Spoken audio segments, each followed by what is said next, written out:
Hello everyone, मैं it's doctor Priyanka बनाना और आज हम बात करेंगे एंडोमेट्रियोसिस के बारे में।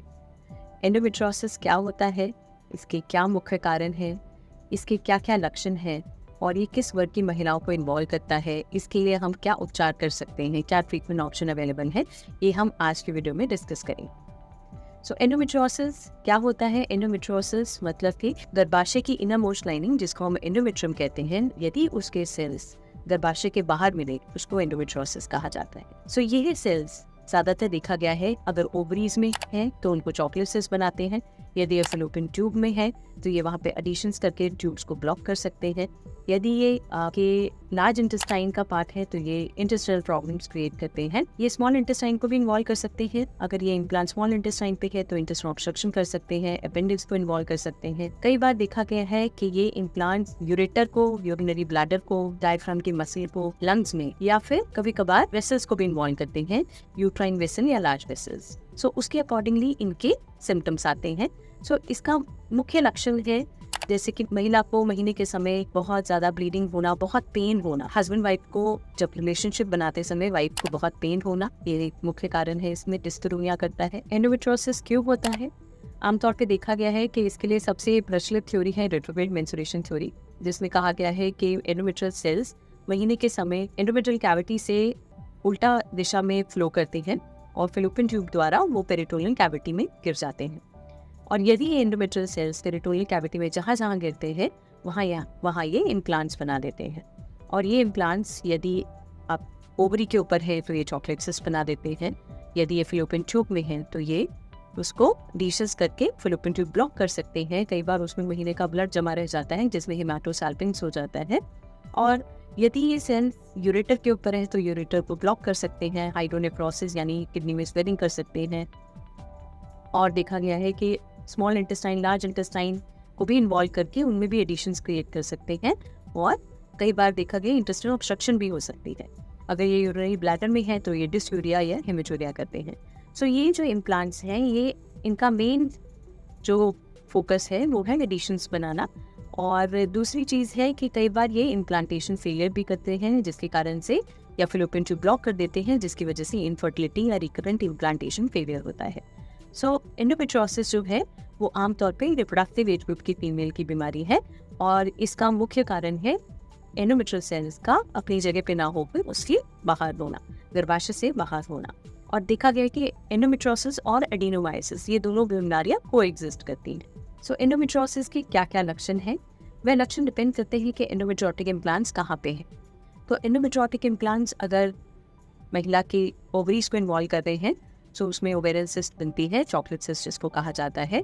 तो महिला को उसके कारण से महीने के समय काफ़ी दर्द हो सकता है, पेन, हेवीनेस लोअर एब्डोमेन में फील हो सकती है।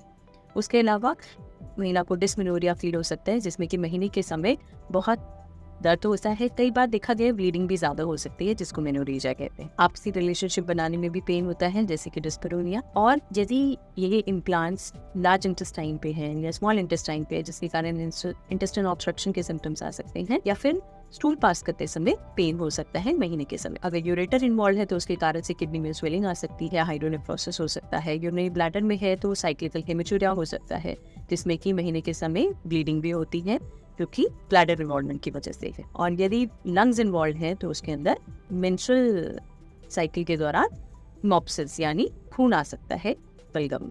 और ये सब लक्षण जो हैं, जो कि अगर रेयर इन्वॉल्वमेंट है तो उसमें देखे जाते हैं, बट कॉमनली देखा गया है कि ये डिस्पेरोनिया या फिर डिस्मेनोरिया ज्यादा करता है। यह देखा गया कि महिला 18 से 35 साल तक की उम्र में एंडोमेट्रियोसिस से ग्रस्त हो सकती है, क्योंकि ये रिप्रोडक्टिव एज ग्रुप की फीमेल्स को इन्वॉल्व करता है। एंडोमेट्रियोसिस और निसंतानता एक मुख्य लक्षण है एंडोमेट्रियोसिस का। देखा गया 25 से 50% महिलाओं में एंडोमेट्रियोसिस के कारण इनफर्टिलिटी होती है। एंडोमेट्रियोसिस जिसमें की रक्त जमा होता रहता है गर्भाशय और अंडाशयों के आसपास, और उसके कारण से अंग आपस में चिपक जाते हैं, जिसके कारण अंडाशयों से अंडे नहीं निकल पाते, और यदि निकल पाते हैं तो फैलोपियन ट्यूब उनको पिक नहीं कर पाती। कई बार देखा गया है कि जो जमा हुआ ब्लड है, मेंस्ट्रुअल ब्लड है, और या एंडोमेट्रियोटिक इम्प्लांट्स हैं, जो कि मेंस्ट्रुअल साइकिल में एक्टिव हो जाते हैं, और जिसके कारण से वो टॉक्सिन्स भी रिलीज करते हैं, जो कि गर्भ बनने के लिए हानिकारक होते हैं। सो एंडोमेट्रियोसिस के लिए क्या क्या इन्वेस्टिगेशंस कराने की जरूरत है? सबसे पहले अपने फर्टिलिटी स्पेशलिस्ट से मिले या फिर अपनी महिला विशेषज्ञ से मिलिए।